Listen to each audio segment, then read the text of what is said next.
Hey guys, it's Ryan here at DP Marketing.Services. Thanks for tuning in to another video. Coming at you with an update on a video we did a couple years ago based on some recent insights and some things that we've come into. So I want to throw this out because it's something that a lot of you guys look for, a lot of you guys talk about, a lot of you guys talk about in chat rooms and Facebook groups and stuff like that. Question is simple. How much should your plumbing, HVAC, electrical business spend on marketing? Fair question. A lot of different answers out there on the interwebs, depending on who you ask. So a couple years ago, we did a video answering this exact question, and we used the SBA guideline. Small Business Administration, if you're in the US, they provide annual updates on what most businesses are spending and kind of recommended guidelines for different budgets. One of those is they put forward as saying, hey, how much you should spend of revenue towards marketing. So their current estimate is somewhere between 7 and 8%. Generally speaking, I tend to agree with it. I don't think it's far-fetched. The idea being for every $100 that you make, 7 of those dollars, 7% goes back into creating more business for the future.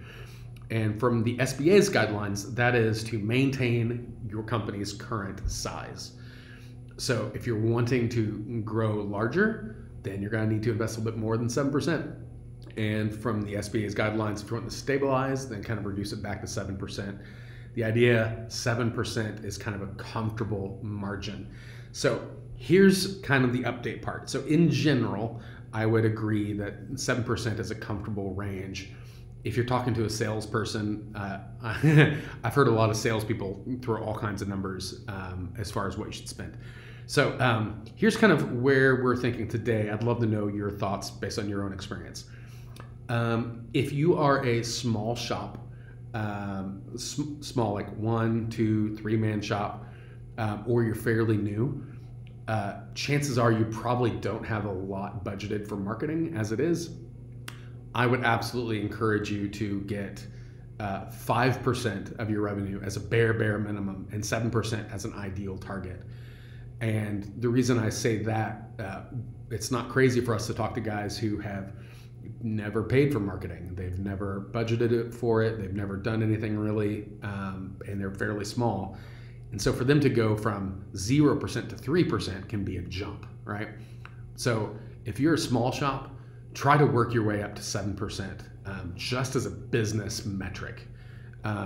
Marketing could be any number of things, right? It doesn't have to be digital. It could be like sponsoring a local sports team. It could be doing something in the phone book if people still read those. The idea is anything about generating new business essentially would be in that 5 to 7%.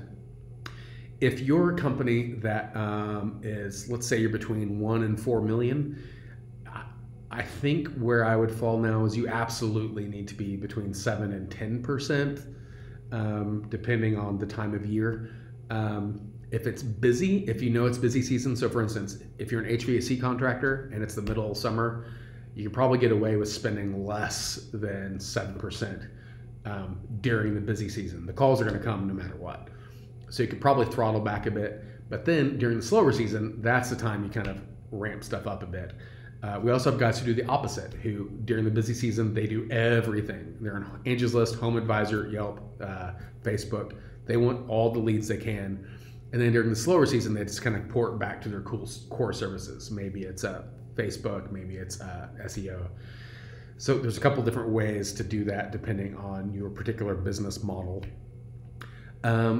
Here's the other kind of break. If you're a company that's wanting to hit the 8-figure mark, or you're currently an 8-figure shop, so you're 10 million or more a year in revenue, our experience has been that those shops exist and only exist because they aggressively spend on marketing.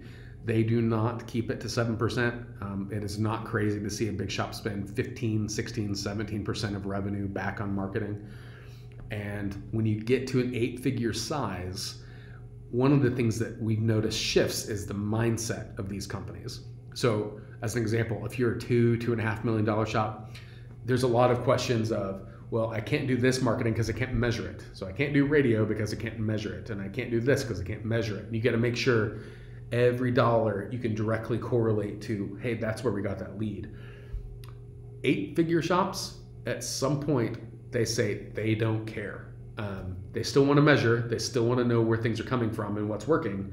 However, they have reached the size where they need every lead from everywhere, no questions asked. So they will do sponsorships at professional stadiums, knowing full gosh darn well they're never going to be able to say, hey, a customer called us because they saw our sign above a urinal.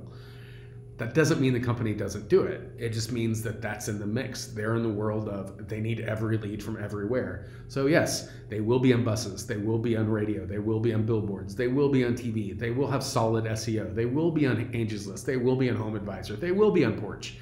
They will be everywhere. And they will comfortably spend 15, 16, 17% of revenue back on marketing.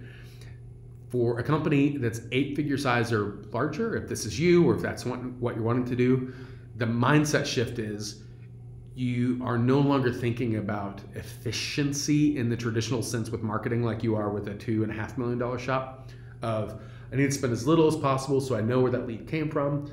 Now you just go, I've got 40 or 50 guys. I got to keep them busy. I don't have time to think about which channel is working the most and where is it coming from. I just need my guys busy. In fact, what I would also say, if we had a $2.5 million shop and we came back, for instance, with a PPC budget and said, hey, we didn't spend all your money this month. Yay, way to go.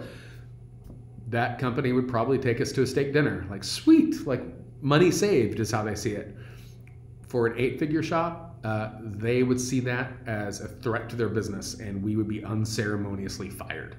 The idea of saving money on marketing is not a conversation that a $16, $17 million a year shop wants to have.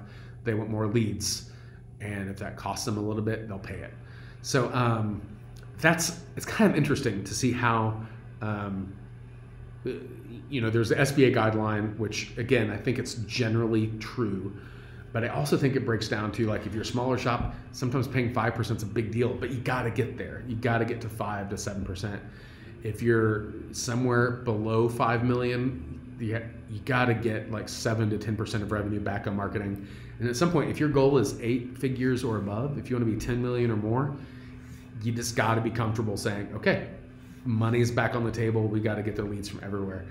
So, curious to know. This is an update, again, older topic, but topic that everyone still keeps asking about because it's a legitimate question. And as a business manager and a business owner, you need to think about this.